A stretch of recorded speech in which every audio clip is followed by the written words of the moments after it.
Welcome to the Mrs. Are Relevant Daily Draft Podcast brought to you by the Draft Professors. Today we're joined by Draft Professors Newt Weston and Owen, about to jump into some hog mollies. It's been 2 weeks since we've gotten together. Newt, sounds like you had a pretty good Thanksgiving. Yeah, I had a great Thanksgiving. A lot of time spent away, just kind of sitting around. I didn't actually say this to you off camera, but me and my wife watched the entire Lord of the Rings Extended Edition trilogy over like those 3 days. That by itself was like probably the best part. Like I love seeing my family, but like 12 hours of just like me and her being left alone to watch Lord of the Rings was amazing. Nerd. The youth today just can't appreciate good film. I can't say much. We were playing every holiday I go to. My dad's side specifically, I bring a new board game. I have an extensive like bookshelves, multiple different board games to play. So we played a lot of Wavelength this past Thanksgiving. Nice. Owen, do you have Connect 4? Of course I have Connect 4, Jim. The question is, which kind of Connect 4 do you want? I have different versions. I did not know there was more than one kind. So there's like different brands, IPs and stuff. I am unbeatable at Connect 4. So Jim's staking his claim right now. Yeah, I will. I will trounce anybody. I was like classroom champion in like 4th or 5th grade, and I've never looked back. He's never played again either, people, but he went out on top. 1 for 1, baby. Yeah, so I am glad that we can joke about board games. I love board games too, so I'm with you there, Owen. We've got some defensive linemen to cover today, so we are covering 10 today. There is one more podcast coming at you a week from today, and then Newt and Owen can reveal their big board. Yeah. So today, Aaron Graves of Iowa, James Smith of Alabama, Dominique Orange, Big Citrus from Iowa State, Chris McClellan from Missouri, Cam Robertson from SMU, Romello Height from Texas Tech. I think there's going to be a Smooth Criminal reference there. Logan Fano from Utah, Max Llewellyn from Iowa, Trey Moore from Texas, Jay Sean Barham from Michigan. And Owen, what did you see from Aaron Graves from Iowa? So I didn't know anything, like how it is with most of these episodes. I had like maybe 3 dudes previously watched heading into this of the group of 8 or 9 we do. But I did know Aaron Graves' name because Newt, I believe you were a big fan of his in the summer. Am I mistaken? Yeah, I was a really big Aaron Graves fan. He was DT2 for me. Yeah, he was one of the guys that I was working through Newt's lists, and I hadn't yet gotten to Graves. So I had kind of higher expectations coming into watching his film, even though I knew nothing about him. I couldn't have even told you what his size was or what kind of D tackle he was. Even though, I did, edit and watch those videos. I just totally one ear out the other every time I hear Newt's voice. So.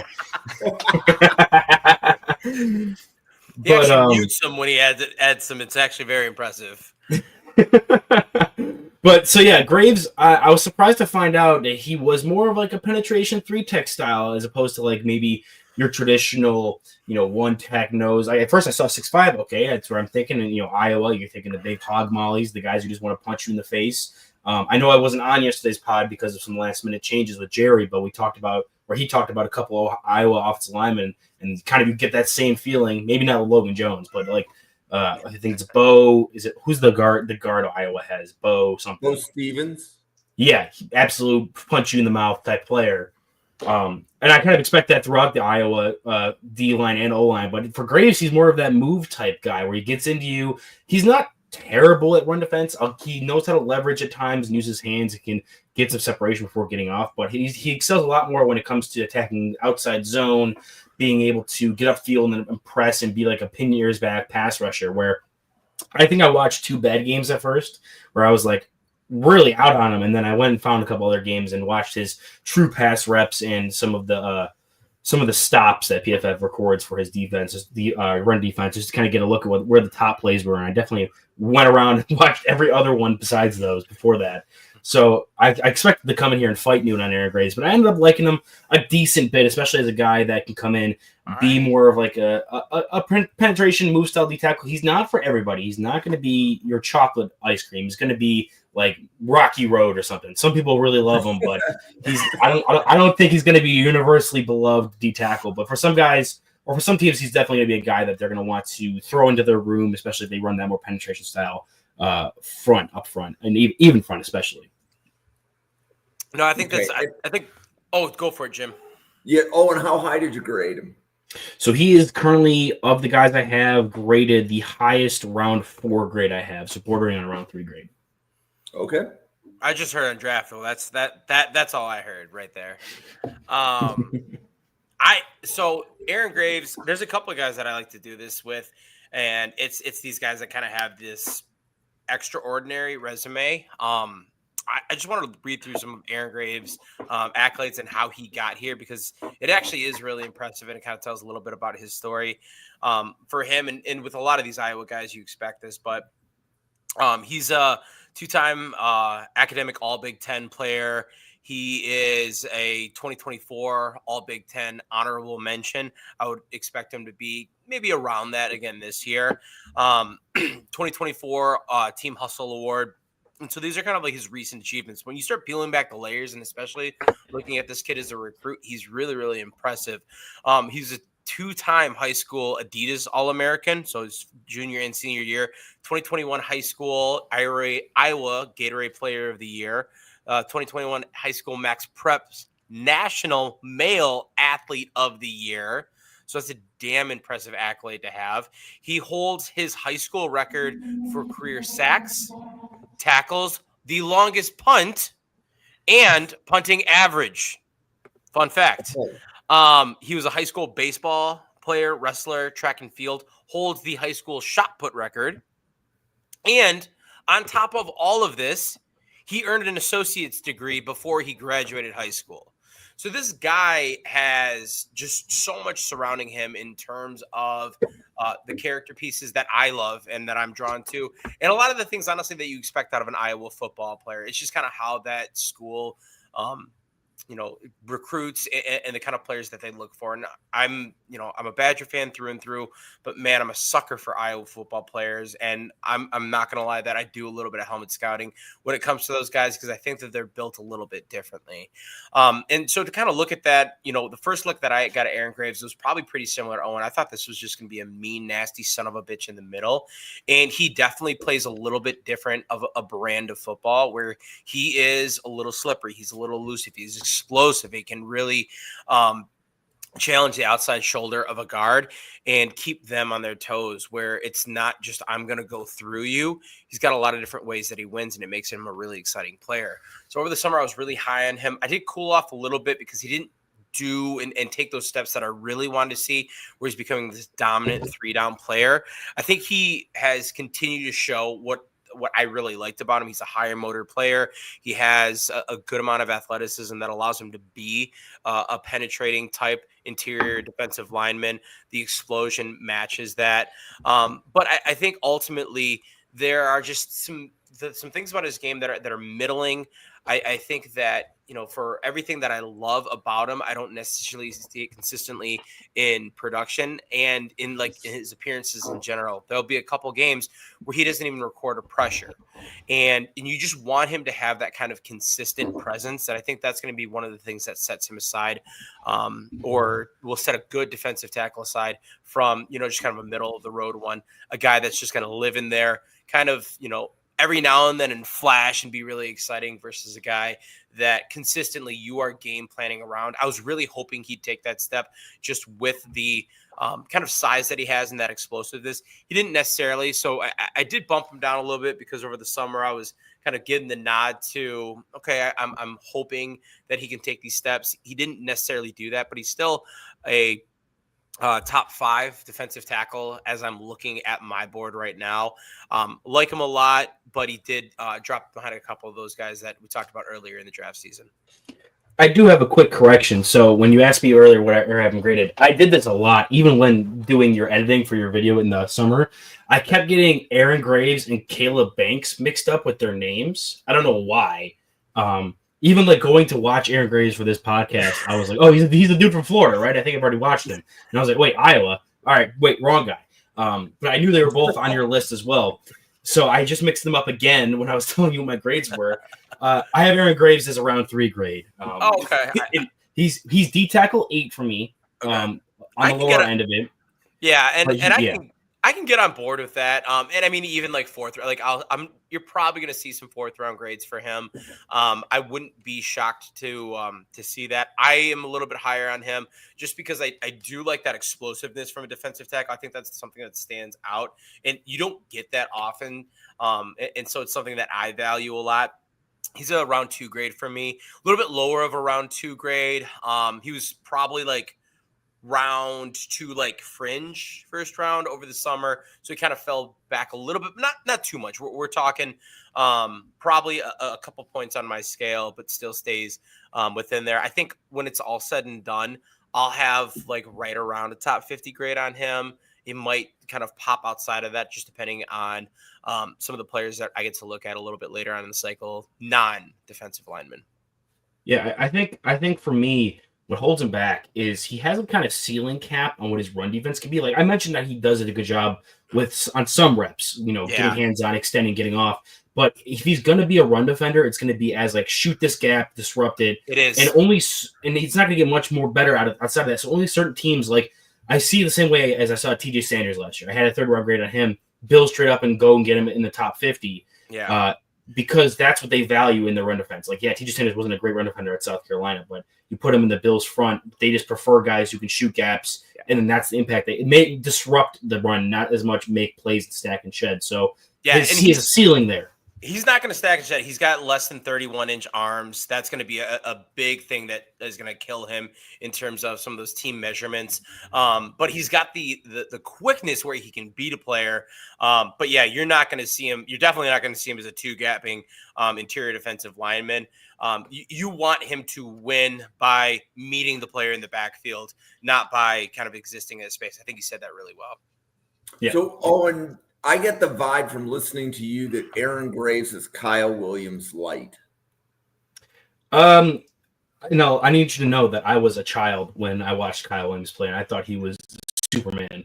But similarly, yes, I think Kyle Williams was a bit better when it came to anchoring down and kind of holding his own in the trenches, battling out more. I do think he's more for your if you're going to do a Bills comparison, more of your modern type Bills D lineman that is going to work. If you try to, reach him on an outside zone play, he can cross face and really 2-gap it that way. But if they're trying to, run power, run duo right at him and wash him out of the gap, he's not going to be able to drop to a knee, anchor down, and really clog that up. So he's going to be a guy that you're going to want to be going against more of a move-centered offense, whereas if you're going to be going against like a Ravens or something, they're going to kick the shit out of him on the inside there. A lot more times than he's going to win reps against them. Okay. Next defensive lineman. So that should say defensive line. That's a typo. I got to step up my game. But this is James Smith, defensive lineman from Alabama. I have 6'3", 297 from PFF. Yeah. You're not totally wrong with edge, I guess. He plays a fair amount of 4-eye for Alabama. So you just go with it, Jim. Like you're never wrong. You're just early. Thank you. I'll start. Go ahead. Yeah, I'll start with him. So James Smith, I honestly I had not heard his name until I saw him on the list, and which is kind of nice. I know Owen likes to scout this way where he kind of goes in knowing absolutely nothing about a player and gets a really, really fresh look at it. And I got that with James Smith, and I did really appreciate that. So just kind of reading through my notes, some things that I saw about him. Number one, the frame. I really like where he stands. We talk about Aaron Graves with that 6'5" frame. There's good and bad things to that. I think that a lot of times you can give up leverage. And with Graves, we're kind of like not worried about that too much, in my opinion, because he's not going to stack and shed. He's going to like shoot the gap. But for James Smith, I think he's able to utilize his frame in terms of how he's able to kind of match up with an interior offensive lineman. At 6'3", he's getting under their pads a little bit. 297's a really versatile weight. He probably plays a little bit heavier than that, I would guess. I thought he had a really, really stout build to him, where I think that, and even if he is like right around that 297, I think he's built really well to be pretty versatile across the defensive line. I don't see him as a one tech. I think that you're going to see him more as that 3 tech, even 4-eye. Bama plays him a fair amount like that. And one of the things that, aside from the way that he's built, is his first step. I think he has an explosive first step, and the short area quickness I was really, really impressed with as I was looking through that. I think laterally he's a very fluid mover, and it's going to be something that a guy that as at that size, the way that he moves is really, really impressive to me. Beyond that, I think kind of going back to the frame, the anchor is really good. He's able to and just get that natural leverage that he's going to have against those interior offensive linemen and play a really stout brand of football. He's not going to be a guy that I see shooting into the gaps despite that first step explosion. He can beat an interior offensive lineman on their shoulder, but I think he's doing that more when he's on a pass rush rep and he's really trying to get a push in the pocket from the center. I think his anchor is built really well where he's able to just kind of stack and shed and go from there. Just some things I want to see from him, and he's a true junior, I believe. Did I say that correctly? Yeah, he's a true junior. So there's a good chance he doesn't come out this cycle. I think that he has a bit more to offer in terms of pass rush productivity, especially with the movement that he has, but the hands just are not there. And the consistency in terms of how he's rushing as an interior player hasn't shown up a ton. He's got, as I'm looking at it, he might have more now, but like a sack on the year. And I think that just comes with more experience. The hand technique's got to improve, the placement of that, and just some experience there. The last thing I have down is just his missed tackle rate is historically not good. 16% this year is okay, but really like to see that take a little bit off to kind of get to something where you're a little closer to that 10% mark. But James Smith, I liked him a fair amount. I've got him right now with just outside of a 3rd round grade. So he's just probably like early day 4, or I'm sorry, early round 4. Yeah, I'm in the same range as you when it comes to drafting him, just because. And I have a dreadful grade on him, but I have a firm go back to school a view put on it, because he's a dude I wanted to like a lot more than I ended up doing, and I still liked him a fair bit. Really hit the nail on the head. And like we were joking about earlier, Jim, you haven't put it on his edge, but he played 4-eye, 5 tech. He played out wide a little bit. He played 3 tech, 1. Like he played all over for Alabama's front. He is just a stud athlete when it comes to moving at the size he does. And when he does get reasonable reps in games, like there's games where he has 20 reps the whole game. Rarely does he ever eclipse the 40 mark. I can actually pull it up right now and double check that while I'm talking. But for me, it's a lot of stuff where it's like he's winning with a ton of athleticism, and as Jerry Ostrowski would say, former NFL offensive lineman, you can check out me do podcasting on Tuesdays. Slight plug. Never missed opportunity. He is out there and he's a yard sale. He's just throwing shit at the wall to see if it sticks with his hands. And he's trying to do everything in his power to get wins technically, but he just doesn't have it enough to piece it together really. Just giving a quick look, he has 305 snaps in the season, so he has games of 35, 8, 25, 24, 38, 42, 21, 15, 21, 24, 20, 32. So he has one game of 40 or more snaps on the season.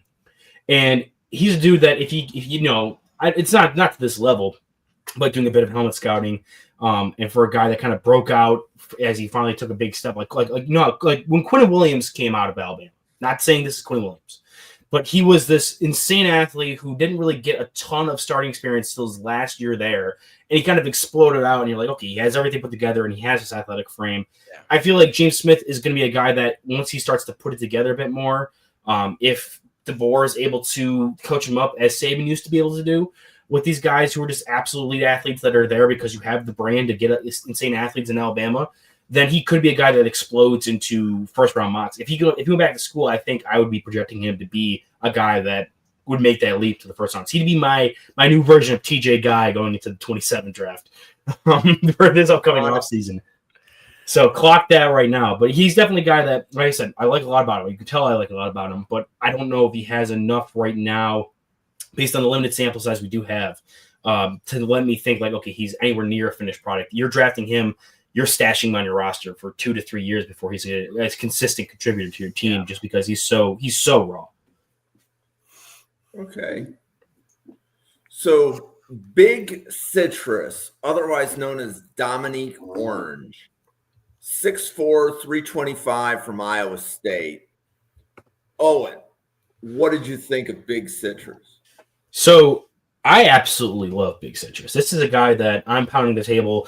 I'm a big proponent of drafting defensive linemen for the Bills this upcoming draft, even especially a one tech, which they kind of just ignored, and just said we'll figure it out. Deion Walker will figure it out eventually. But for me, when I first laid eyes on Dominique Orange, when I was actually doing some cut-ups to get Newt some film for his summer scouting videos, I was instantly in love. He's a dude that's 6'4", 325, looks the part, but he moves. He's a true dancing bear type player where he can really move side to side, get upfield, get out of his stance, and win with quick twitch. Definitely, even more so, I think, last year than this year. I actually didn't love the film as much this year as I did last year in the looks I got, especially when it came to like the pass rush and the ability to win. I think he only has a sack on the season. And he didn't really wow me like he did in the 3 games I watched in the 2024 tape. But for me, what he lost when it came to some of that twitch and some of that extra pass rush juice from last year was he gained a lot better of an anchor this year. I felt coming into the season that he was a guy that was going to win as a one tech, has the weight, has the size, has some natural ability to play with power because of that, but he has some more rare movement ability, and that's what will get him drafted pretty highly. For me this year, in the games I watched, which were, if I can pull it up real quick, I think it was Iowa, because he was giving Newt's boy Logan Jones some work in that game. Not gonna lie, he got the better on some reps. Obviously, Logan Jones is definitely a little bit higher on this year than it was last year, but Orange definitely had a good game there. So yeah, it was Iowa, and then I watched a lot of the like I did said earlier, a lot of the true pass sets and pass rush sets in the run defense pros and cons list. And he just, to me, appeared to play with a little bit more of an anchor than he did last year. He really was able to show out that 325-pound body weight with that. And I liked him to be, he's more of a balanced player now than I feel like he was coming into the season. However, that does come with a knock that, like, he's not showing the amount of burst and bend he did, which was kind of rare for a guy his size in a pass rush. I don't know if he is dealing with maybe like an injury that just isn't bad enough to disclose, or if he put on extra weight this season. Maybe Newt, with all his fancy, smancy, extra information, background details, he can tell us about that. But for me, he's a guy that I actually dropped his grade by a point. He's still in the second round for me. He's D tackle 3. And he's just a guy that I really enjoy watching and projecting as a guy that can maybe get some of that athleticism back and still have that size to be a one tech that is also doing some special things you don't really see from a one tech, which is where how you can get into my love language. That's you're a big guy, can clog up the middle, but also do some rare athletic feats. I'm gonna fall in love with you. We'll see that for another guy later on this list, I think, too. I'm pretty high on another guy that fits that similar mold later on. Nice. No, I just to kind of like bounce off of that. With his spring measurements, he was 6'1" 3/4, which is kind of one of the things that especially this year, I don't know why it popped out to me a little bit more on tape, but for as much, and I agree with Owen, like the quick twitch and the burst and the short area quickness is really phenomenal when you look at Dominique Orange. But man, the minute that he gets out in space, I really didn't like him. And I think that shorter frame, because he is not quite that 6'4", I think it does hamper him a little bit. He's for the spring 328. But where he really stands out, and I think this is kind of where he's got the ability to still kind of be that continuous presence, even though he had a down year this year, he's got almost 34-inch arms. So he's got some vines. And when we're talking about a guy that, like Owen said, he got better at being a two-gapping interior defensive lineman where he's able to stack and shed a little bit more and able to be more of that dominant presence in the middle. That was one of the big knocks I had on him over the summer, actually, was I did not love his ability to stuff the middle of that offensive line and make it challenging for players to go through. I thought he did a lot better job this year. So my thoughts mirror him there. I was obviously also disappointed with the pass rush this year, especially when you saw it last year. You saw him be able to go out, and he's not winning necessarily purely off that first step. He's winning off a combination of strength. He's able to utilize some pass rush moves. And it just seemed like this year, I'm not saying he's lazy, but it seemed like this year it just didn't have kind of that same extra polish on it, where it kind of looked like he had taken a step back there. So I was kind of the same boat. I was a little bit lower on Orange than Owen to begin with. I've got him right outside of that day. I'm sorry, that round 2. He's like a middle day 2 for me, probably more like an early round 3 grade. Okay. Owen, compare, contrast Dominique Orange to Darius Alexander. Ooh, that's a good comparison because Alexander, Orange is doing it at a much higher level. Alexander was doing it at the MAC level. And, and that's saying something coming from me. I'm a big proponent of the MAC players. But when it came to Alexander, he showed up power in his hands. He showed everything you wanted to. It was more so, can he do it at another level of competition? Whereas Orange is doing that, but with Alexander, he also was having that continuous pass rush presence. And again, was it because he was playing lower competition, or was it because he genuinely knew how to use his hands and had more of a power element to his pass rush? That was something I never really saw in Orange's game. I liked a lot of how he could win as a pass rusher with athleticism, which is why I was so high on him coming into the season. But I never really felt like he had that power element in his pass rush game. He did when he was defending the run, using his hands well, especially this year, be able to take on blocks, stack, and shed and get off. But when it comes to the pass rush, he still lacks that element. So for me, Alexander had that in his game. So I had him actually graded a little bit higher than I have Orange now. But for me, I think Orange doing it at a higher level and showing that he is able to develop that next element that I was really questioning. Now, it did come at the expense of something I really loved, but he showed that he can develop that. And there, just like how we talked about Darrell Jackson Jr. a few weeks ago, when I said I can fix him. Dominique Orange, that he showed it. That was in his that part of his game was in there. I trust myself to be able to pull that out more so and keep what he's currently got going for him than it was with Alexander, where it was like, okay, I just need to see if he can do it at the next level, and then you had the Senior Bowl and things like that to really confirm that for you. Okay, so I may sit here and I may be quiet for like 80% of the podcast, but as I'm getting a feel for like how you guys grade players, and I'm assuming Orange and Alexander are at a really similar spot on your board. Correct. Yep. Okay. You did a good job of explaining that because that's how I was able to figure that out. Good. So, Owen, Chris McClellan from Missouri. What do you think? We're going back to back. So I was just talking about nose tackles that can move and do some special things athletically, other than just being big plotting. I don't need the 360-pound, rock in the middle of the center, but if you run outside zone, he's kind of useless. I like guys that can move while also still having that size. Yeah, they're not going to be the most dynamic pass rushers. They're not going to be Aaron Graves shooting gaps and stuff, which is why I liked Orange's tape last year so much. But for me, McClellan kind of fits that same mold where he's 6'4", 323. I'd wager to guess he carries it really well. He might be a bit shorter. I don't know what his spring measurements were, but he's another guy where I looked at him at 6'2" and 7/8. That's right. Okay, he did. It looked like there was a little fluff going on there. Same thing with Orange, and McClellan carries 323 really well. Like he's absolutely rocked up. Long arms. No spring measurements, but he definitely plays long. So I'm assuming he's long. Over 33-inch arms. There you go. Bam. Yeah. He's actually built fairly closely to Orange. Yeah, he's kind of like a little bit of a longer Orange. We'll call it longer. I'm just thinking of the fruit now.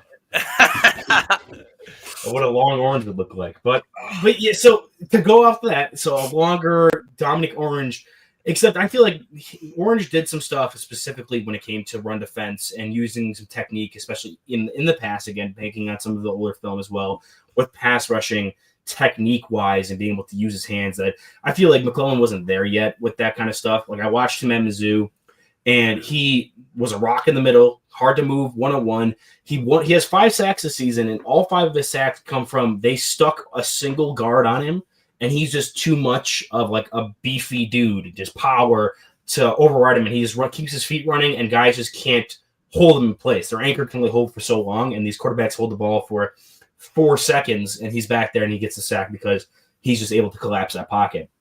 So I don't think he's as juiced up as a pass rusher, and I didn't give him nearly as many points towards that, even with Orange taking a hit there this season. But he's a guy that has good athleticism. Like Missouri was having him blitz from the second level as a linebacker at times. Like I think it was the Arkansas game. He was coming from linebacker depth on blitzes, and it was like I was trying to find him. Like, where the hell is number 7? How do you miss this gigantic man? And I had to look behind the D line, and I'm like, oh my god, he's coming from 4 yards off the ball. And he's a guy that can move laterally side to side. I don't think it's his greatest strength. I do think he can get left behind a bit on those outside zone plays where they're asking you to stretch it out and really run with some more athletic guards or centers.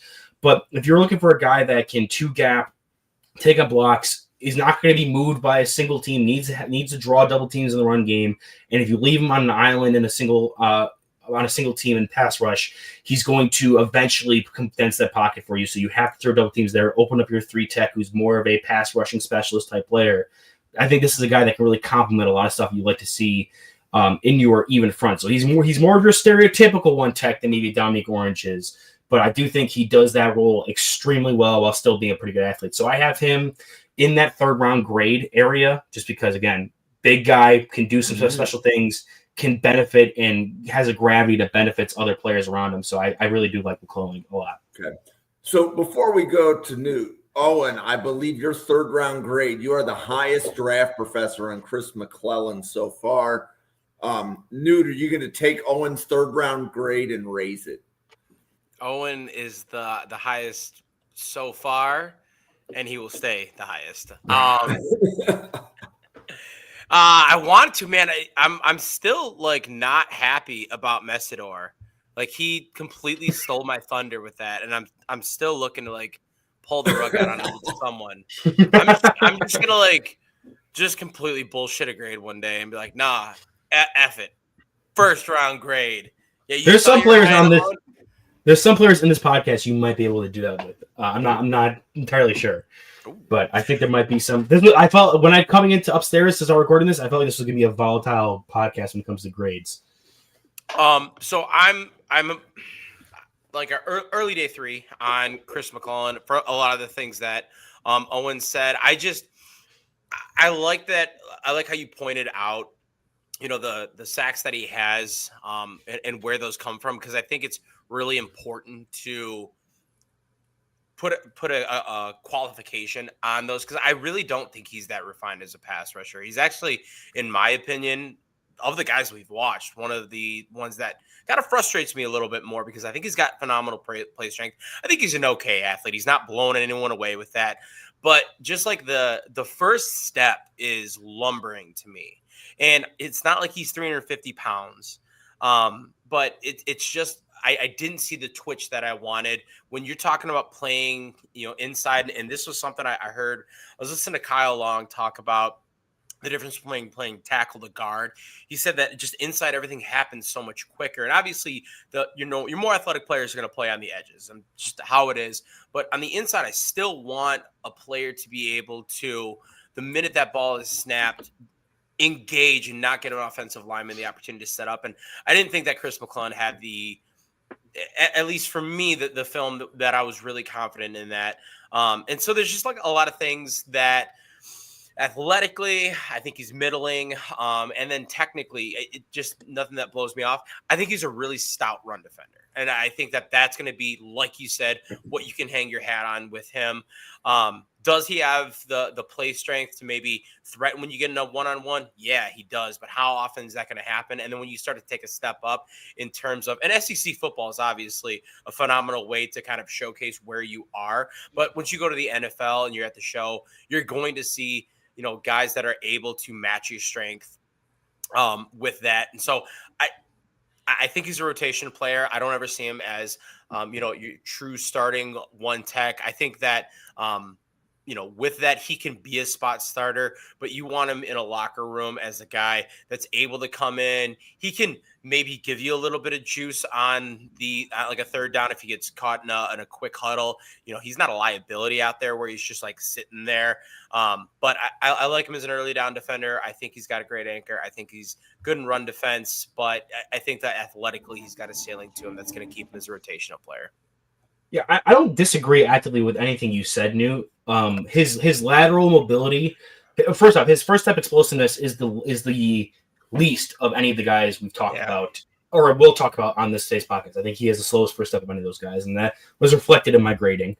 As well as I think with his ability to move laterally, it's not elite. It's like, again, it's not Dominic Orange, which is why I have him significantly higher. Yeah. McClellan is in those grades. He's in the same group as we talked about with not Banks, Graves. I keep wanting to say Banks whenever I bring up Graves. They're grouped up basically the same. And I think that McClellan is a bit more transcendent when it comes to which schemes you would want him to be in there, because he doesn't have this crazy explosiveness. His lateral ability, he can get reached. He's not going to be able to get lateral down the line of scrimmage and play those outside zones really as well as a guy like Orange is. I don't think he has a refined pass rushing palette. Let me say a bag. Yeah, I agree. His use of hands is terrible right now. Yes. He's another guy that his hands are active, as in he's throwing them around, but he doesn't ever land strikes or understand really what he's doing with them. I feel, and when all 5 of those sacks were more so, he's either got his hands on first and has a good rep with that, or he's ripping through a guy's inside shoulder and just has the strength to power through him, and the quarterback has to hold it for long enough. Which is why I don't think he's like I said, I don't think he's a great pass rusher. I may have to adjust that grade slightly. That was the last one of the grades I did throw in there, and I was kind of giving him more of the benefit of the doubt because I did see reps where he was condensed in the pocket. And it was always when he was left one-on-one with a guard. If he was ever double teamed, he was basically a non-factor. I didn't love that specifically. So when it comes to, but when you have a guy that if you have to throw the double team at him, or he's going to be a problem just because of his size and strength, that opens up other guys. So I factored that a bit more into his pass rush grade than maybe just his pure use of hands and ability to win one-on-one battles as a pass rusher. And I will say kind of to that point, and this can be the last thing we say on him, but I did see that with the one-on-ones. And there were like when he gets his hands on someone, I mean, there are like clips of him just ripping that interior offensive lineman aside. And you're like, whoa, that like, give me more of that. The problem is, like, if that's the only way that he can win, he's not going to be able to do that a ton at the next level. It's a fun film session to watch, but it just can't be the only thing that he's got as his calling card, because he's not going to have the opportunity to win like that in the NFL. Mm-hmm. I agree. I think it's a good base to work with, but you can't bank on him having more than that right now. You just more so have to hope you can train that up on him. Correct. Okay, so Newt, the next player, Cam Robertson from SMU, edge, 6'4", 260. Man, we're at the point in the cycle where I'm like, God, is this the guy that's like really good at this? And man, let me get my notes in, because like you said, getting 30, 40 guys deep over the course of 6 weeks, we're starting to really, really stretch my short-term memory. But we're good now. I got him up. And I didn't remember him correctly. I was like, isn't that the guy that's the phenomenal run defender for SMU? And yes, that is Cam Robertson. If I was going to give kind of like your one sentence scouting report on Cam Robinson, if you want a edge setting run defender, draft Cam Robinson, because that's what he does so well. He's built with really great length, almost 34 inch arms.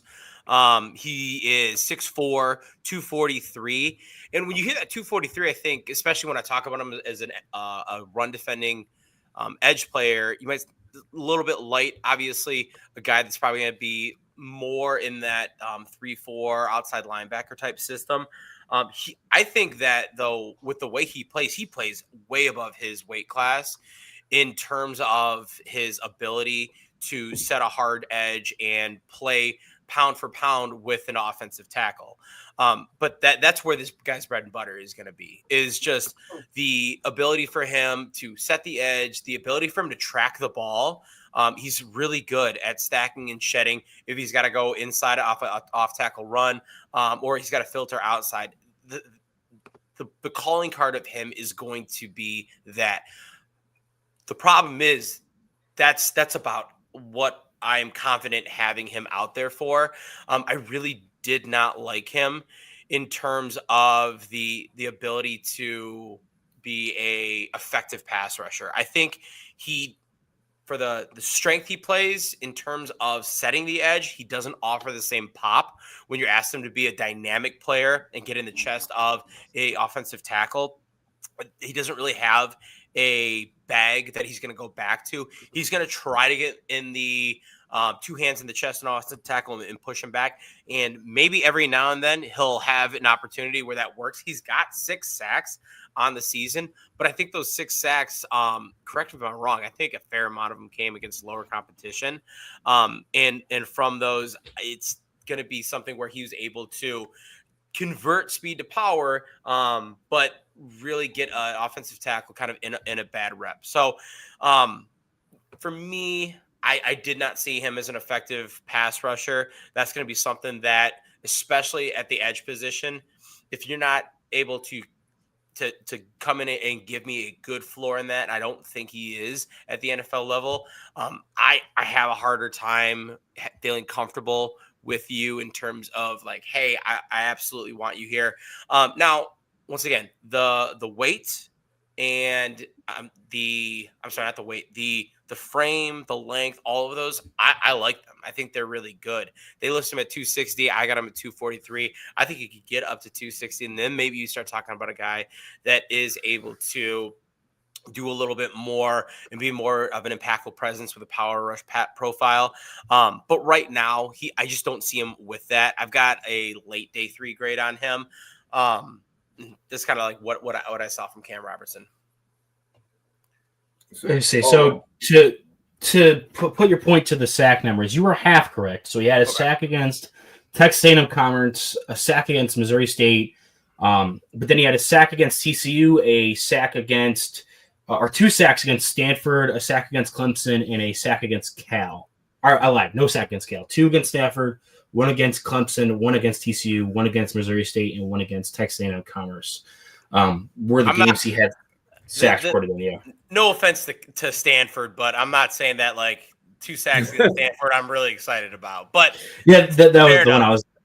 I gave it like I was like, oh, yeah, he got sacks against 2.5 good teams and 2.5 bad teams. There we go. Kind of right down the middle.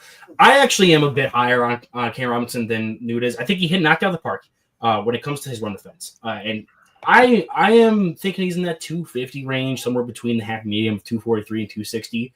I do think he probably is a bit shorter than 6'4". I watching him, all I can think of is like the way he plays. Like, you're right, looking at him, 250. That's like Aziz Ojulari was like 250. Yeah. And we were like, damn, he's frail and won't be able to set a hard edge. This dude thumps guards that are pulling into him and just resets line of scrimmage so well.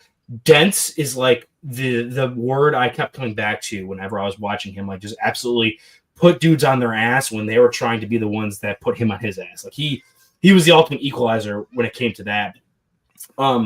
So he was able to stack shed, use a shoulder, take on blocks, even interior guys, and really hold his own when it comes to that. So I think he can channel that power in a pass rush sense, but I'm in the same boat as Newt when it comes to his pass rush to a point where when he was rushing as an edge rusher specifically on the outside against tackles, he could not get much going. I don't really like his bend at all. I felt he was pretty stiff, having to take really large looping tracks to get around tackles, offering more space for quarterbacks to escape or for them to, or just offering more time for them to get the ball away as well when you can't condense that angle. And I do think that he just wasn't able to generate much pressure. He only has like 11.1% win rate on the season for pass rushing, which is not great. But I think where you see him flash, or I see maybe an NFL team able to use him better, is when he's kicked inside to rush from an interior position.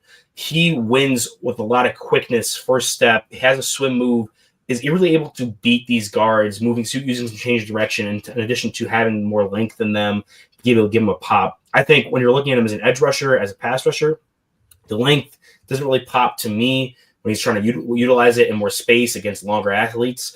But when he's asked to kick inside or stunt inside and really have that advantage against some slower-footed competition, that's where he gets his pressures. That's where he gets his sacks. So I do like him a bit as a pass rusher when asked to collapse inside, and I do think he has a very high floor as a run defender. I think he's a guy that the run defense alone could get him drafted middle to early day 3, just because teams are going to be like, okay, like Braden Swinson was a 5th-round draft pick, and I liked him a bit more, but I felt like he was another guy who was like, okay, he's a great run defender. What can we get out of him as a pass rusher? Robertson, I think, has maybe an easier pathway to finding a way to win as a pass rusher in the NFL level, because you can see how he can win. You're not going to ask him to do more than what you want him to do. So I do have him as a lower round 3 grade, borderline the round 4 grade, just because I think he has that high of a run defense grade, and I do think there is a pathway for him to win as a pass rusher eventually. So I do think that the sack numbers, while yes, 2.5 and 2.5 for good versus bad teams, he's gotten those against, and he did miss a couple games from injury. I'm curious to see what that was. Especially, and I was really disappointed because those are the games I really wanted to watch him against, like Boston College, Miami, some teams where I'm watching their offensive linemen for my podcast on Tuesdays, and I'm like, okay, those are the competition games I want to watch him against, and he missed those games specifically. But against Clemson, like that Stanford, he looked like a superstar, even though it is Stanford. And TCU also had a tackle we watched for Tuesdays, who's just like this big, giant athlete. And when he's going against that guy, yeah, you can tell he's not really a stunning pass rusher. But when he was winning, I felt like, okay, that's something that can be translatable. I'd be willing to take a swing on him to be like, at worst, an edge 3. I feel the same way about him as I do about Mikael Kamara from Indiana. Okay. But like in reverse, where Kamara is more of a DPR. This guy's more of a run defender, which sets us floor a little bit higher. But the other stuff, it's like, okay, if he's your edge 3 or edge 4, I'm extremely happy with that. Yeah, that's fair. I'm going to have Kamara up higher than Robertson. Just once again, it's a passing league. I'm going to value that a little bit more. But I think that's a really fair comparison where you talk about two guys in terms of what they can offer on separate ends of the spectrum. Yep. Newt, Cam Robertson, is he a 4-3 edge or a 3-4 defensive end? I think he's got a lot of versatility. I think you could put him in either of those schemes. And I think that's one thing that's going to help him out. Because like I said, if like with the 243, I don't think you should be playing at 243 because he's got the length and he's got the size. And if like his calling card is going to be, hey, I'm going to kick you in the mouth as a run defender, well then, yeah, and deliver a little bit more oomph with that and add a little bit more weight. So I think he could easily be a 4-3 defensive end. But like I said, I think he's scheme versatile with that. I don't necessarily, think he could go one way or the other there. I don't know what Owen thinks, but I like him in both. One other question, and Owen, I'll kick this one to you. So I pulled the 6'4", 260 off of PFF, but a 3-4 defensive end at 240 or 250 pounds is like an oxymoron, right? Those don't exist. Oh, no, I wouldn't have him. If he was playing in the 3-4, I'd have him as, like I said, an outside linebacker. Oh, yeah, I wouldn't have him as a 5-tech. If he was going to be in a 3-4, I agree with Newt that he's versatile in that I like his movement ability, especially getting flat and chasing from the backside, moving sideline to sideline enough to be like, okay, if he's a 3-4 outside linebacker, if he's not setting the edge as one side, he can be the guy that's chasing from the backside at the second level. But also, if he's going to be a 4-3 defensive end, I'd like him to be more towards that 260 range, especially if I'm drafting because he has such a high floor for run defending. Like, okay, I want you to be my edge-setting defensive end out there. If I'm going to invest around 4, around 5 picking you to be able to come in and be like a low-end starter even initially on early downs, I need you to be up to the challenge of that specifically. So if he is 260 genuinely, like he comes in the combine and measures 6'3", 260 with some like 32.5, 33-inch arms, I think that's a major win for him, for me specifically, because I feel like that checks a lot of boxes of like, okay, this is a guy that I know what I'm getting. I can look at this guy and I can see him doing the exact same thing he's doing in college on Sundays. It's just how much more can you get? Mm-hmm. I agree. Okay. Owen, Smooth Criminal, take it away. So for any of you guys that aren't following me on Twitter, follow me on Twitter, and you'll know what I'm talking about here. But Romello Height, Texas Tech. You're the king of plugs tonight, man. I am. I'm on fire. It's maybe my couple courses on salesmanship I've been taking. But for those who aren't following me, then that have yet to follow me, Romello Height is an edge rusher from Texas Tech that I was watching specifically because I think my wife was watching Instagram or something, or listening to something that had like a meme that had a small clip of Smooth Criminal, which is my favorite Michael Jackson song. So I was like, oh, I should listen to that song. So I'm watching him against, it wasn't Utah. It was the other game I watched that he played against, and I'll pull it up in a second. But every time he hits this inside spin move, and it's the most beautiful thing you'll see in your life, where he has all this speed, all this ability to win with bend and get over and really attack that off the tackle's outside shoulder. And then he has this inside spin where the guy's oversetting clearly, and he sees that he can develop it, and he hits it super cleanly to the inside. It was against Kansas and Arizona State with the other two games I watched. And the fact is he hit that inside spin clean into the quarterback's pocket, and in the middle of the spin where you make an off tackle look absolutely foolish, Michael Jackson hits one of his woos in Smooth Criminal, and it was just the most beautiful timed thing in my life. And I'm like, I might be grading him higher just because that moment happened. There's nothing, and then I played it over and just watched some of like his reel of sacks specifically to the background theme of Smooth Criminal, and I was like, this is the smoothest pass rusher I've ever seen in my life. He's just that guy that can really flow, win with speed, like I said, has some inside counters. He just makes everything look effortless when it comes to coming off the edge and making tackles look foolish when it comes to speed and finesse. Now he's lacking that power, similar to what I felt about his other paid Texas Tech teammate. Talk about that $8 million defense, whatever they call it. David Bailey. He's another guy that gets wiped off the face of the earth by tackles and by tight ends when it comes to the run game, especially play side. There's a reason why he has edge / linebacker on his page here. And I think for me, he's a guy that's going to have to be a stack guy on rundown specifically, because I just didn't see any evidence of him being able to take on blocks, attack, shed. And the only defense plays I really liked was when he was working in space, being able to float to the ball, fly there. He drops in coverage and doesn't look out of place. He can really move. He's a great athlete. So I do think, similar to like how I am with Cassius Howell, where they're guys that are going to have to be more stacked dudes, 3-4 outside linebackers, or in a 4-3 scheme, your Sam backer, kind of like how Devin Lloyd was at Utah, where he blitzed a ton, and then now in Jacksonville, he does still blitz a lot as a pass rusher on third downs, but he plays in the stack as like a Sam type initially, and then you allow him to go in free range on obvious passing downs. I think that's where you're going to maximize him specifically. So there is a very specific role for him, which he will excel at. I would love to see him have more of a power element to his pass rush. Kind of goes hand in hand with the fact that he struggles with stacking, shedding, and defending the run like that, but he's a guy that wins in specific ways, looks amazing doing it, soundtrack to Michael Jackson. But other than that, I think he does have some holes in his game that makes me kind of hesitant to project him to be like a higher draft pick. So I have him, he's bordering that round 2, round 3 grade for me because he just wins as a pass rusher so cleanly. I have him lower than Bailey, his teammate, but I do think that he's a guy that I can definitely see working out in the NFL. Just it has to be in the right spot. And Owen, I know we haven't done Jayshon Barham yet. He's coming up later in the show. Do you like Height more than Barham?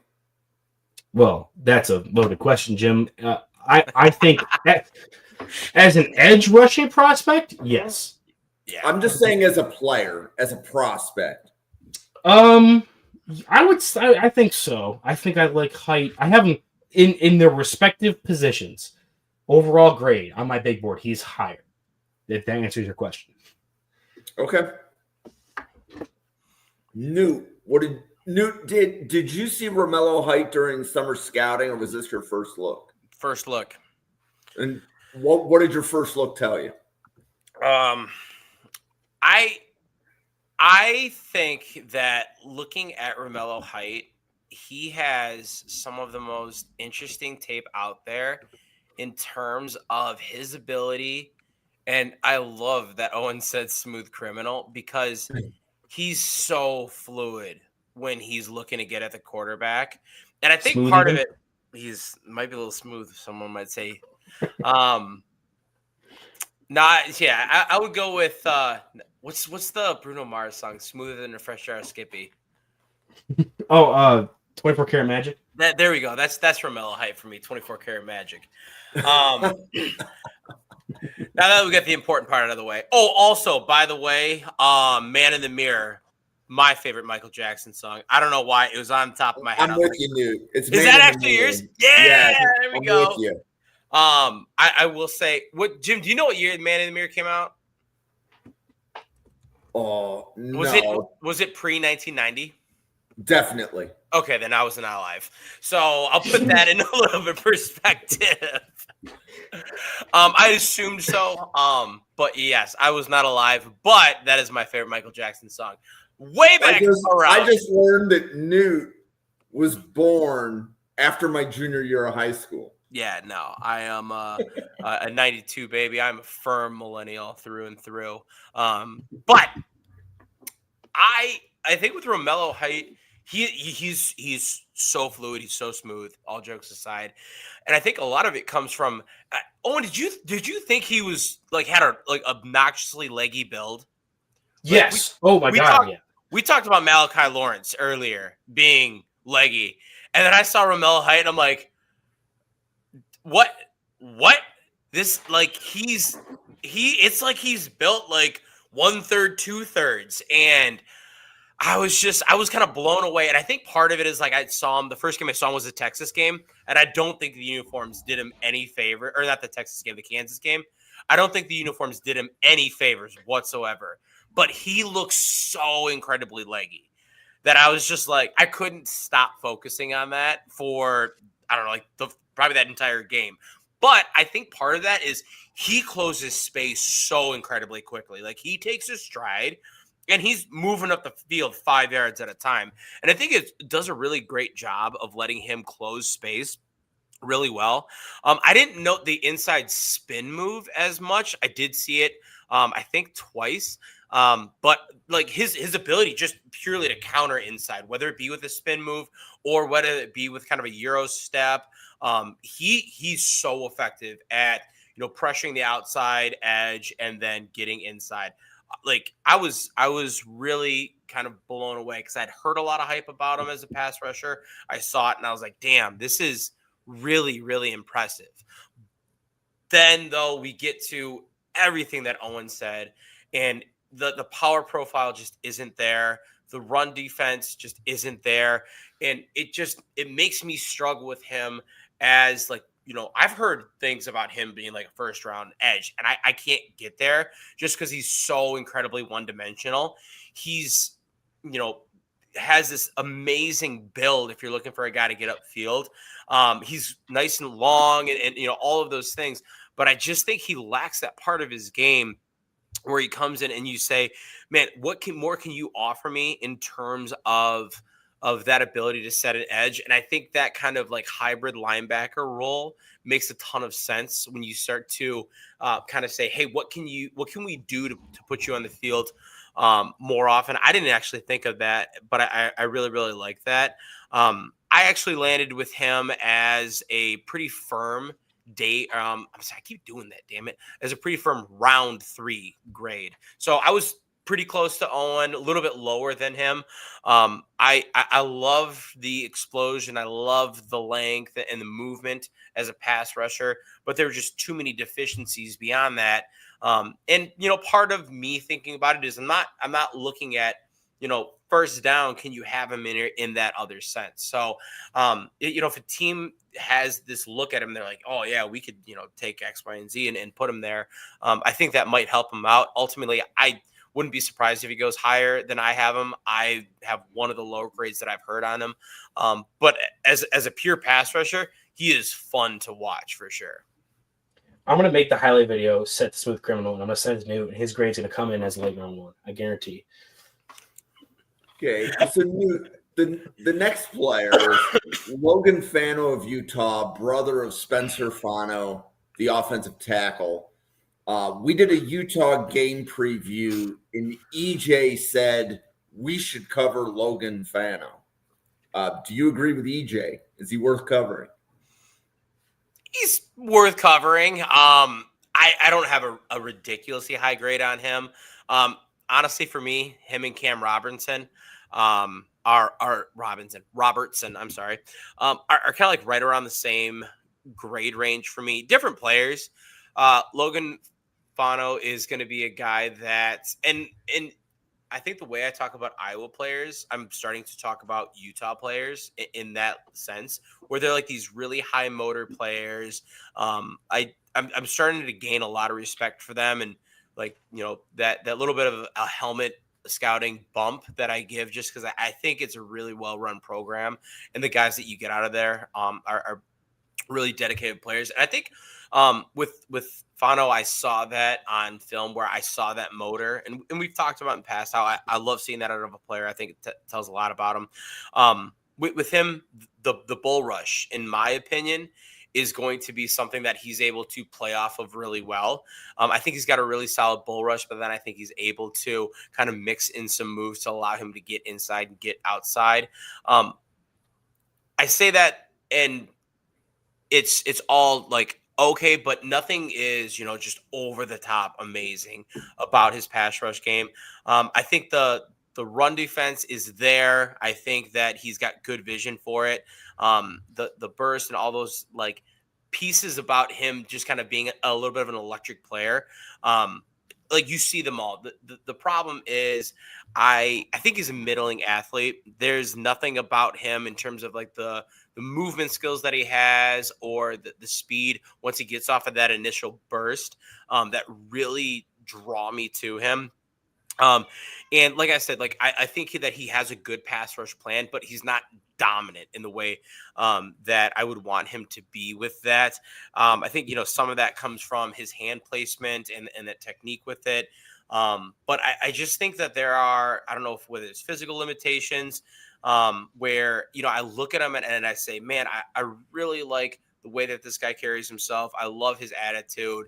But just at the end of the day, I think he's a player that he can step in and kind of, you know, do what's asked of him. But the level of competition that you're going to see at the next level, I think is going to start to drown him. And the way that he approaches the game, while it's really, really commendable, I don't know if he's going to be able to physically and athletically match that in a way that like really allows him to kind of be a starting caliber player. But even when you're starting to look at him as a rotational player, I see him as more like an edge 4, edge 5 type guy. Do you see him as a designated pass rusher or a different kind of player, Newt? No, I don't see him necessarily as a DPR because I think he's, you know, like I said, sort of even keeled across the board. For me, if you're going to be a designated pass rusher, you have to have the juice to really threaten for that. And I don't see him as that. I see him as a locker room guy. I see him as a guy that you can bring in where you can add some depth to that room. You can have a really, really sound player that is going to set a good tone and bring everything he's got at practice. I just think there's an athletic ceiling that's not going to allow him to be that DPR, and that's really going to kind of hinder him across the board. Yeah. Oh, and what did you think of Logan Fano? Do we need to have a conversation about which is the better Fano brother? No. Sorry. I don't want to be I was getting ready to be like, what are we doing here? I didn't mean to be too mean to Logan. I'm sure he's a nice guy. If I'm the Cleveland Browns and I'm signing Logan Fano after the draft is over because I drafted his brother at 5th overall, he's a guy that, like, I'm even lower on him as an athlete than you it is. I didn't really love his first step. Like, it was fine, but that was probably the best thing about his game. Yeah. I didn't see all the pass rush stuff I saw. A lot of it was just cleanup pressures or cleanup sacks where he's just he has a hot motor. He's a can do attitude, fight through at the end of the play. Guy that I think will be someone you will see on a lot of camps, maybe in some practice squads. For me, I just don't really love his athletic profile enough. His length, he doesn't stand out to me for anything. His run defending, I wanted to hang on his. I wanted him to hang his hat on that. I saw the pressure stuff first, the pass rushing stuff first, and I was like, okay. When I flip over and started viewing through more of a run defending lens, heavy, I think this could be where he is. 6'5", 260, hot motor, a lot of effort, got to be a good run defender. And he put himself in place to succeed on occasion, but he just didn't use his hands, and he didn't really have a lot of power in his hands enough to really stack and shed and set hard edges. And when he was put in space, he missed a lot of tackles. I just felt like he was a guy that, again, tries really hard. I'm going to throw him a bone if I'm the team that drafts his brother in the top 10, invite him to camp there, or if he wants to go strike out in his zone somewhere else, he's gonna be on a camp roster. Yeah, I just wouldn't invest any draft capital into adding him to my team specifically. He's my second lowest graded edge rusher I've watched for this upcoming draft cycle. Okay. Next player, Max Llewellyn from Iowa. Wicked spin move. Owen, what do you think? Another guy I know Newt was high on in the summer, and I was there with him. I was right in lockstep with him until I watched the 2025 tape, and I got a little bit off the hype train. A little bit, not too much. I still have him. I'll open up with the grade first, and then I'll move into some of the details I have for Llewellyn. But for me, I have him as a round 3 player, kind of towards the top or more higher end of that round 3, where previously I had him towards top round 2. Could have saw him sneak into the back half of the first if you really wanted, really pulled my leg and some edges went early. But for me, after watching his tape this year, a lot of the stuff is still there. Great athlete, insane athlete for 6'2", 263. Like, has speed, has an insane inside spin, Jim, as you said. Does a lot of stuff when you want to talk about DPR, as a DPR type player for me, that I really like, winning as a pass rusher specifically, where I gave him the benefit of the doubt, or where he played a bit better. I felt like last year he fell for a lot of misdirection, and it was in run game specifically, and whether it was read options or motions, it got him out of his gaps, and it felt like he was just an inexperienced player, and another season of him repping it and being a smarter player against the run was going to help. And I do think he is smarter against the run this year, but at least in the games I watched for the 2025 season, besides U of Albany, because he had like a 95 pass rush grade. I had to watch that game. But of the other games I did watch, which he plays in the Big Ten, he's going to go against some good run blocking teams. So I definitely wanted to see him get tested. And just I watched the Penn State game, the Oregon game for just to put that out there. I felt like he was just a non-factor when it came to run defense, especially when I was expecting him to be a guy that can come up and maybe set some harder edges, has the athleticism, has the size, plays for Iowa. Like I said, I have that kind of bias coming into it for these Iowa players. And he's more so just kind of a guy that wins with a lot of finesse, has all the tools I really love, and shows up in pass rush situations with those tools. I just didn't see a player that can play for me on early downs immediately, where I felt like I was projecting him to be that kind of guy as he got more reps going into this season from summer scouting. So that's my little blurb on Llewellyn. I'm a little bit lower on now. All right. Honestly, like, as much as I love Llewellyn, I think you hit the nail on the head. All of the pieces that you said, I'm pretty much in lockstep with. I've got a pretty firm day 3 grade. God, I keep doing it. I don't know why I keep doing this. I've got a pretty firm round 3 grade on Max Llewellyn. He was obviously my edge 3 going into the season, as Owen had said, but it's just the pieces where those flashes last year, and he's once again kind of a product of that Iowa system and how they have their seniority, where he's out there probably as much, if not more, reps last year. But he's flashing in every single one of them. And he still flashes this year. like the spin move and all of those things. It's so much fun to watch him when he gets an opportunity to go one-on-one with a tackle from like a 7 tech. Like I get a smile on my face every time because I'm like, yeah, here we go. And even if he doesn't win, he's able to showcase that athleticism. He's able to showcase his ability to like really understand the position when it comes to being a pass rusher. The problem is he is just a pass rusher. He's not going to be a run defender. I think with his extensive time at Iowa, now he's a redshirt senior, he's kind of shown that like, hey, this is where my calling card is. Obviously, I think he does a really good job of that. But it's kind of like that same thing as the Romello Height conversation that we had, where, man, this guy is so good as a pass rusher. Llewellyn, in my opinion, is a little more technically refined. Or Romello Height, when you look at him, you see this guy that is just so incredibly long and smooth and has the ability to get inside. But they both kind of have that similar feel to me. I don't have that linebacker kind of backdrop that Owen was talking about with Height, but I think with Llewellyn, you get a finesse player, like he said, someone that's able to be effective and dangerous when you allow him to pin his ears back. But beyond that, I don't know how much he gives you. I really like him still a ton. And once again, this is a passing game. If we talk about a player like Jalix Hunt, was it 2 years ago now, where he can go at the back of round 3 as that explosive pass rusher, Max Llewellyn, I can absolutely say, hey, he should be right in that conversation because I think he is, technically refined. The athleticism is there. You're not going to get a early down edge defender, but if you want a guy that can come in and can, be a presence on third downs, I think Max Llewellyn can do that. Okay. So we have 2 more players left. So Trey Moore and Jayshon Barham are the last 2 players. I originally put them in with the linebacker group, and then the linebacker podcast said, no, we're not covering them. So,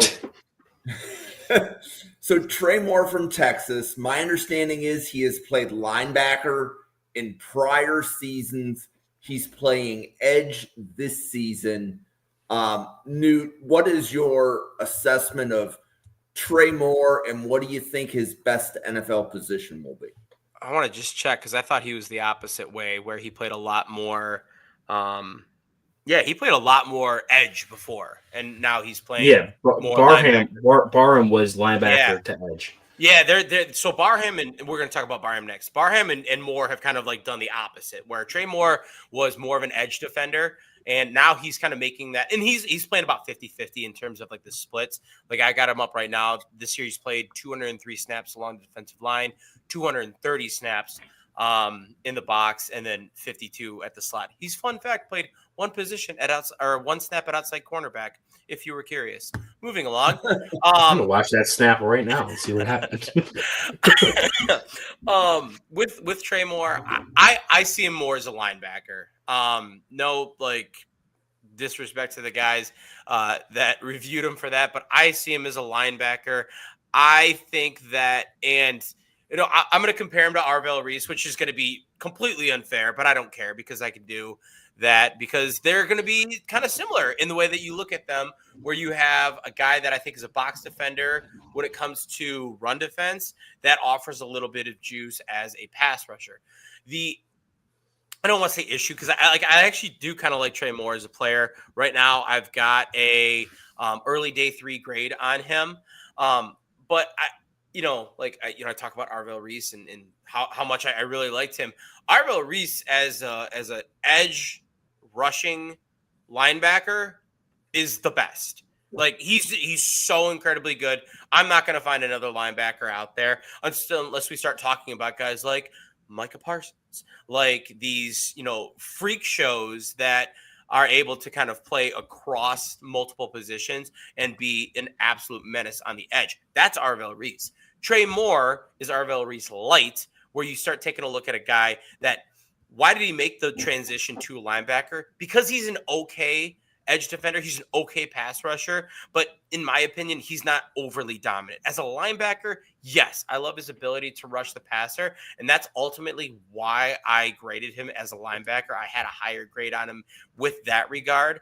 I think that he does a little bit more in terms of early downs, his ability to play the run. I don't necessarily love him as a run defender in general, but I think he's better when he's able to come downhill rather than when he's asked to set an edge and work off of a offensive tackle and make the attempt to stack and shed or, anything to that point. So I think he plays better in space. I think you can utilize him as kind of like that Sam type player and give him the opportunity to rush and he provides you some versatility. But ultimately for me, I see him as a linebacker that's got that versatility, that's got a little bit of juice as an edge rusher. But I'm not drafting him to be an edge rusher for me. Owen. So I'm the opposite. I do think you're not wrong with your assessment where he's much more comfortable when it comes to defending the run while he's in space. You don't want him to line up on the outside shoulder of a tackle and get hands-on and try to jam him back. And I mean, he does have plays where, like, even as a linebacker, you need to be able to stack and shed and get off the blocks, obviously. Yeah. But he's much better with getting his hands on blocks and then quickly shedding them and then getting himself in space to try to make a tackle, which is more so a linebacker trait than an edge trait you'd like. Because then you're opening up, if you do it as an edge, you're opening up them to cut underneath you. You're moving yourself out of your gap specifically, whereas linebackers, you're more free to flow and attack specific gaps. And if you have a lineman that gets to your second level, you get hands-on, get off so you can get back on your track to getting to your gap. So that's much more of a linebacker trait, and I think that's where he excels as a run defender or as a block shedder is more of that linebacker-esque traits. But I think he does have some reps along the edge where he's asked to be a backside rusher on a run play, or he's asked to be the guy who's got coming on the play side of the play, but he's able to use some twitch explosiveness when asked to trigger downhill off the line of scrimmage with a first step that I think just translates better. And then as a speed rusher, pass rusher type, I do think he works awesome as off the edge. I don't think like Arvell Reese can rush interior as a blitzer, can rush off the edge. He can do a ton of stuff. Whereas Moore, I want him to be my outside edge rusher if I'm going to send him on blitzes. So for me, I think he's not as translatable as Reese is, obviously.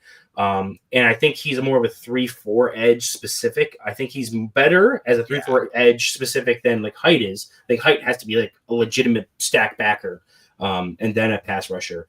But Moore can be a guy that can be a 3-4 edge, live at 3-4 edge, and be the guy that is, if you need him to be rolled up on the play side, he can hold his head above water enough to not have to be so hyper specific by role. So I do think he fits better as an edge than a stack backer, but it's not wrong to think of one way or the other. So I do agree with the guys on the linebacker podcast that he should be in this group more so than the group of linebackers. Where's your grade? I didn't love him per se. I had him as a high day, a really early day 3. Okay. Guy. Same as me. Yeah, a guy that wins pass rush wise, has some holes in his game, can be more less versatile, more scheme specific, but still a guy that plays some solid defense that he's gonna get drafted to a team and they're gonna put him in a position to potentially start or be a contributor on our defense from even as early as rookie year. Okay. So Jayshon Barham from Michigan. So my understanding on the Barham story is that he was recruited as an edge, I believe it was Maryland.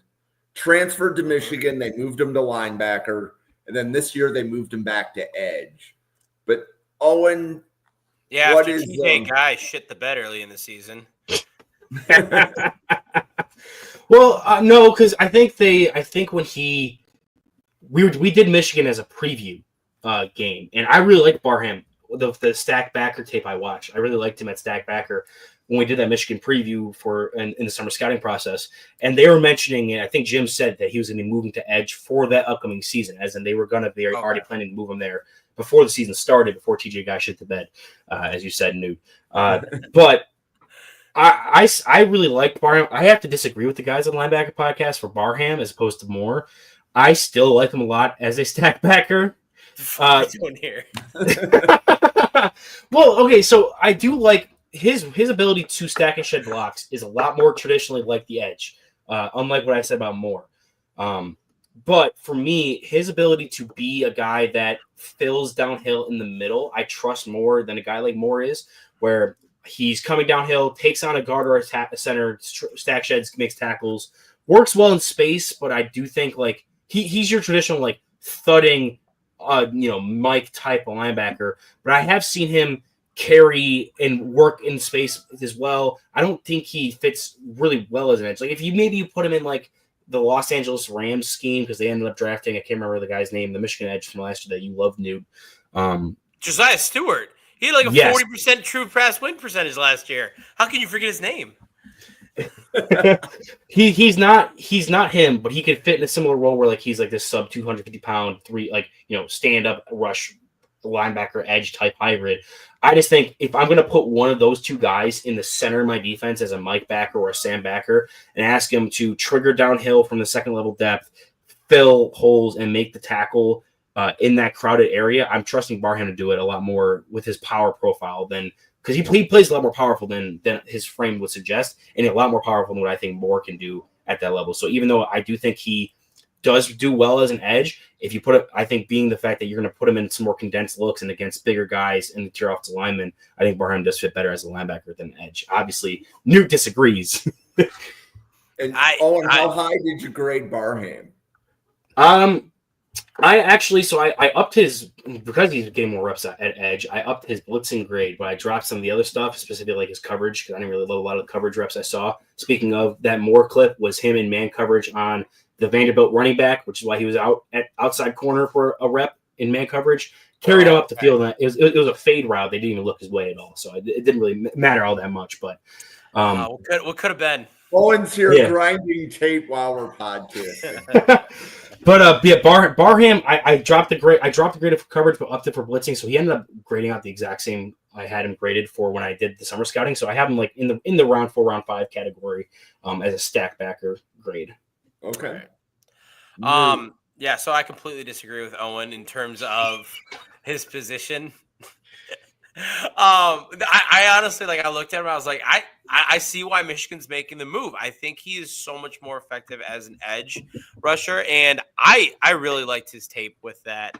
I think the athleticism is something that you're going to be able to point to for him right away, and it probably is going to be one of the reasons that they wanted to move him out there, to get him to a position where that's able to shine a lot more for him.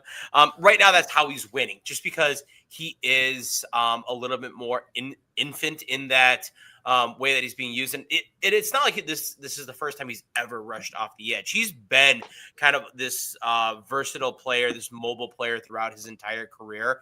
But him getting the opportunity now to go, and I should pull it up and take a look, but him getting the opportunity now to go and be really more dedicated to that edge position and play in the box in, more spot opportunities, I think has really let him grow in terms of his ability to develop some of that skill set. I think that, with that athleticism, with that speed, his cornering and rushing around the arc are really solid, and his ability to convert speed to power it is able to shine for him. But like he still has to continue to grow. I'm also kind of in the same boat where, with him, his run support, I liked it enough where I was comfortable with him outside. I think that he can be super effective in the middle. So I do understand, like, when Owen's talking about that, you don't want to take him away from the middle. I get that, because I think he is really special there. However, I think he's more than good enough to set a really firm edge. And in fact, I liked him as an edge run defender. I think he gives you a really rounded profile. I've got him right now with a round 3 grade. Kind of like that actually, I guess technically I have him with a round 4 grade, but like it's super fringe round 3, round 4, where like, hey, you're taking him kind of in that same position we talked about before at the end of day 3, or God bless it all, I did it again. At the end of day 2, I am totally fine with that, because I think that he's going to be a player that has a lot of upside, especially with the athletic profile he brings in, and kind of like the infant point he is with that pass rush. I think we described the same player, Newt. I think I just value, so the fact that I think he plays a lot of more power. So I keep comparing him to Moore because he's talking about it, but him as an individual player, he plays with a ton of power. Even like coming out of last year, where he played 500 snaps in the box, 79 on D line. This year he's at 311 on D line, 59 in the box. So he's playing a lot more consistently D-line than in the box. And you can see a lot of that power element to his game that you saw him as a stack backer. He's just doing it more frequently because he's on the line. He's still succeeding at doing it. But for me, whereas a guy with more, I think, struggles with that. So you want to put him on the edge to win as a speed guy and then have to move him as a stack or like as a 3-4 outside linebacker to give him that space to work. Barham can work in those tight in constricted surfaces. So if I'm going to have a guy that I'm going to put a 260, 270 pound DN out there, have him be my stack backer. Now I have a ton of beef up the middle and on the edges. Yeah. And then, okay, cool. It's that third down. Take that guy off, run 3 down linemen. It's the Michael Hoyt role for the Bills. This is Michael Hoyt would be a perfect, like coming out of Brown, maybe a little bit less because he was like a 300-pound D tackle. But the way the Bills utilized Michael Hoyt this year, when the 2 games they had, where he was a stack backer or edge hybrid player, but on third downs, they have 3 dudes rushing, and they're just like, go create, go be a pressure player. That's what I think Barham does. I actually really like him for the Bills because of that. And I feel like because I trust him to excel as a inside linebacker on rundowns more than I trust any of these other edges to do it. But I also like him as an edge rusher. He can play both. I would rather maximize him by playing him on early downs at stack backer and then pass rush downs at edge. So for me, that's more of categorizing as a linebacker than an edge. But you could tell me the other way around, and I'd agree. Yeah, no, that's fair. And like once again, like I completely see that. I agree. And I don't think we're in disagreement about where this player is as a prospect. Whether we put him as a linebacker or edge is, like the difference of practically nothing. Because ultimately, when you take a look at him in this defensive scheme, I agree too that like if you want to maximize this guy, you're not sticking him at edge 100% of the time. You're going to use him where you find him the best fit. So I do agree with you there, regardless of kind of like what that label we put on him is. Yeah, he's definitely like my guy in this class, especially because coming from summer scouting, I loved him, and the fact that he's moved to edge, and I still love him as like. I said I'd be pounding the table for the Bills to draft him like round 4 in that role, especially because they need him Mike backer, but they also have that kind of hybrid rush role. So I'd love him for that. So, and it's interesting because like as you guys were explaining Barham, I was thinking, is this Michael Hoyt light? Yes, that's how I would describe it. Yep. So, okay, well. We've been going for the better part of 90 minutes, so I appreciate both of you guys doing 10 players instead of our normal 8. We have one more group next week. I thought you were going to say we have one more player. I was like, bullshit, we do. Yeah, that LSU dude who just took that Senior Bowl visit. Didn't you get the memo? And while this isn't the best group, we are finishing strong. So Quincy Rhodes from Arkansas. Mateo Ugalele from Oregon, Xavier Harris from Ole Miss. Note, if you didn't know, he has some off-field stuff when you do your scouting reports. Caden McDonald from Ohio State, Eric O'Neill from Rutgers, Tim Keenan from Alabama, Zane Durant from Penn State, Tatum Tuioti from Oregon, Caden Curry from Ohio State. And Caleb Banks from Florida. Oh, yes. And Caleb Banks from Florida. Give me a minute.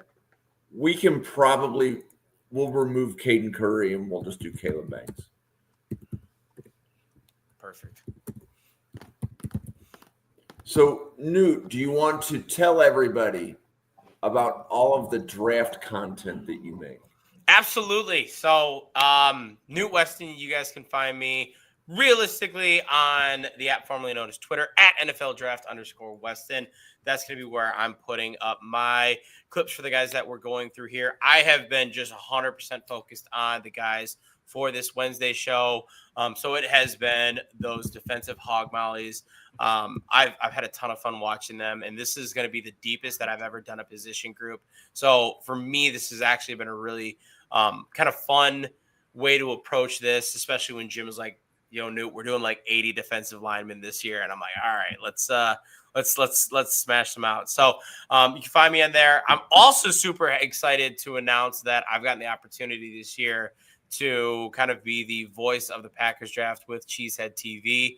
I'm getting the opportunity to do some podcasting with them and some video recordings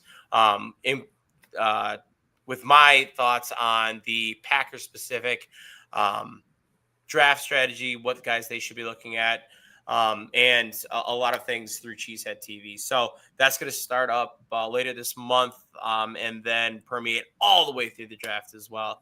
So I'll be kind of doing double duty with that, as well as running my website, zerotechdraft.com. Oh, yeah. So as I shilled earlier, you can follow me on Twitter or X over at Weekly Huddle. Yeah, and find my Michael Jackson height cutoff that I'm going to be making shortly. But also, you can catch me again, as I showed earlier, Tuesdays with Jerry Ostrowski here on the Draft Professor, as well as Wednesdays with Newt, as you're hopefully currently watching. And then as well, I have my own YouTube channel, The Weekly Huddle, over on YouTube, where I'll be posting probably my Michael Jackson cut up with height. But as well as some other film breakdowns and talks about prospects and other videos where I'll be doing that. I did float an idea to Jim earlier this season. I'm wondering if we're going to do it on my channel or on his with the Draft Professor Family Feud that I wanted to round back around and try to get that going again. Because game shows. I love me some good game shows. Is your brother going to be on it? He's not super tapped into the draft as much as I am, so he might struggle. But I do want to run another one of my other game shows, which you can check out over on the YouTube channel. Hey, we can do a game show on Wednesday night. I'm good. So tell me when. Tell me what I need to do to help. So I want to thank Owen and Newt for tolerating me because, I'm greedy. I just keep throwing more players into the podcast, and they just end up podcasting for 90 minutes instead of 60. So I want to give a shout out to both of them. Also want to give a shout out to the Draft Professor Mock Draft Simulator. There is no simulator like it. So if Newt goes in and does a mock draft for the Packers, and then Owen goes in and does a mock draft for the Bills, when you go in and you do a mock draft for your team, there's a really good chance you will see Newt's picks for the Packers and Owen's picks for the Bills show up in rounds 3 through 7 of your mock. So that's kind of how the algorithm works. If you want your round 1 and 2 players to be included, you need to do about 20 or 30 mocks. And if you're going to do 20 or 30 mocks, you are definitely the fanatic that I am looking for. So the more mocks you do, the more random Draft Professor gets. That's, I think, is the best way to explain that. So that's my plug. But we have been going for a long time. For Owen, Newt, myself, and the 110 people at the Draft Professor, thank you so much for tuning in. We will see you on a podcast again tomorrow.